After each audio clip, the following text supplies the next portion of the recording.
Hello everyone, welcome back to my channel. तो चलिए देखते हैं पहला topic, strong winds batter Gujarat as cyclone makes landfall. किस साइक्लोन की बात हो रही है मैं आप लोग समझ चुके होंगे। बिपरजॉय आखिरकार टकरा चुका है गुजरात से। तो ये लिखा है cyclone Biparjoy hits Gujarat, speed 145 kilometre प्रति घंटा थी। आप यहाँ देख सकते हैं डिस्ट्रक्शन हुआ, यहाँ पे काफ़ी हद तक डिस्ट्रक्शन की यहाँ इमेजेस है। Longest time held in sea cyclone 10 days, ये इंपॉर्टेंट याद रखिएगा। ये अरेबियन सी में आया था, अरेबियन सी से आगे गुजरात वाले हिस्से से टकराया और ये अब तक का, याद रखिएगा फिर से मैं बता रहा हूँ, ये अब तक का सबसे लंबे समय तक सी में टिकने वाला साइक्लोन है अरेबियन साइड में। और इस साइड देखते हैं तो साइक्लोन ज़्यादा आते भी नहीं है। ये देखिए ये साइक्लोन था, ये बिपरजॉय आके हिट, सॉरी गलत जगह हिट करवा दिया। ये बिपरजॉय आके कहाँ हिट कर दिया, गुजरात के कच्छ वाले रीजन पे ये हिट किया था अरेबियन सी से। आधे से अधिक आप देखेंगे बे ऑफ बंगाल के साइड से साइक्लोन बनती है क्योंकि वो वार्मर रीजन है, लेकिन यहाँ अरेबियन सी का जो साइक्लोन है बिपरजॉय, इसके बारे में बात हुई थी। अच्छा, बिपरजॉय के बारे में इतनी इन्फॉर्मेशन क्यों दी है? क्योंकि मैंने बिपरजॉय के बारे में 2 वीडियोज़ में बात किया है। आई होप अगर आप मेरे प्रीवियस वीडियोज़ के लेक्चर देख रहे हैं तो आपको पता होगा कि मैंने बिपरजॉय के बारे में बताया, किसने इसका नामकरण किया, कैसे। तो मैंने 12 जून के करंट अफेयर में बात की है बिपरजॉय, कौन इसको नाम दिया और कैसे नाम दिया जाता है, कौन कौन कंट्रीज़ हैं जो साइक्लोन को नेम करती है। 12 जून वाला वीडियो देख लीजिए।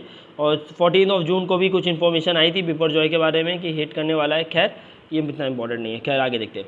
अब ये वाला वीडियो लेकिन ज़रूर चेकआउट कीजिएगा साइक्लोन्स के बारे में काफ़ी अच्छी जानकारी लेने के लिए। देखिए आते हैं नेक्स्ट टॉपिक पे। नेक्स्ट टॉपिक क्या है हमारा, trade deficit hits 5 month high. 5th month high का मतलब है मई यहाँ पे चल रहा है, तो मई में देखेंगे तो ट्रेड डिफिसिट क्या है, काफ़ी हाई देखा गया है। कितना high, $22.1 billion of trade deficit seal.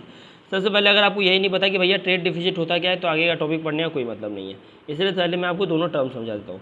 देखिए यहाँ डिफिसिट शब्द है, यहाँ पे एक सेकेंड, हाँ यहाँ पे सरप्लस शब्द है। अच्छा, डिफिसिट और सरप्लस क्या होता है? सरप्लस मतलब हद से ज़्यादा, डिफिसिट मतलब क्या हो जाए, उसकी कमी हो जाए। अब बस सिंपल में एक चीज़ सुन लीजिएगा, किसी भी कंट्री के लिए, एक सेकेंड,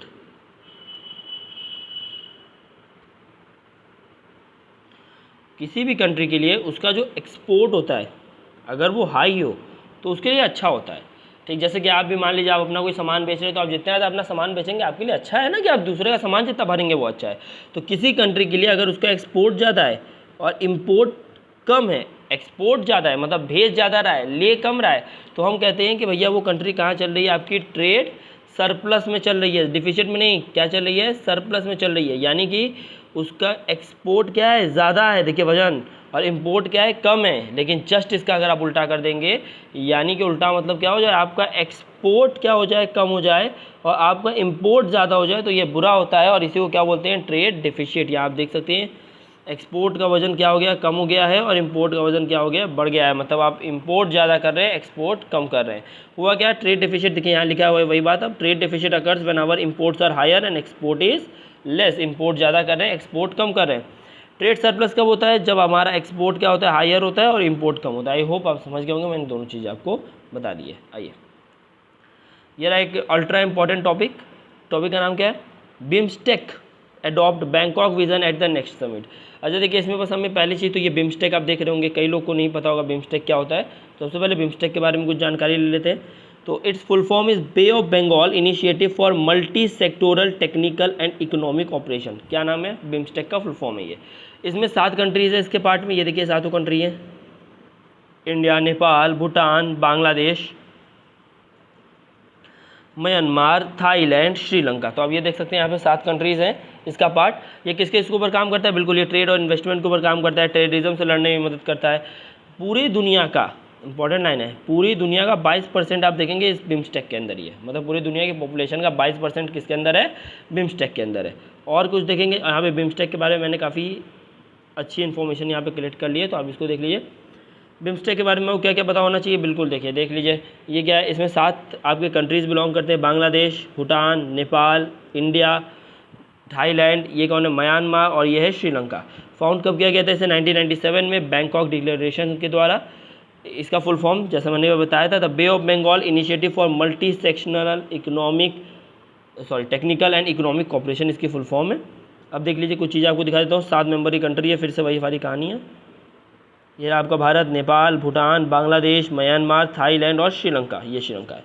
पहला समिट थाईलैंड में हुआ था। श्रीलंका अभी तक इसका क्या है, अरे अभी तक नहीं सॉरी, श्रीलंका इसका अभी क्या है, करेंट चेयरपर्सन है। बिम्स्टेक देख लेते हैं। जैसा मैंने आपको बताया था 22% वर्ल्ड की पॉपुलेशन लेता है। इस बिम्स्टेक कंट्री से कंबाइंड जीडीपी $2.7 ट्रिलियन है। 1/4 ऑफ द वर्ल्ड ट्रेड जो गुड्स होते हैं वो इसी वे के द्वारा हर साल होते हैं। और ये चीज़ एक याद रखिएगा कि यहाँ पे एक सेकंड बस, हाँ, यहाँ आप देखेंगे कि आपके जो दो कंट्रीज़ हैं बेसिकली थाईलैंड और एक है आपका म्यांमार, तो ये कहाँ बिलोंग कर रहे हैं, साउथ ईस्ट में। कहाँ बिलोंग कर रहे हैं, साउथ ईस्ट एशियन कंट्रीज़ हैं, एशियन कंट्रीज। और यहाँ आप देखेंगे इंडिया, ये बाकी सब है, ये क्या है आपका साउथ एशियन कंट्री है।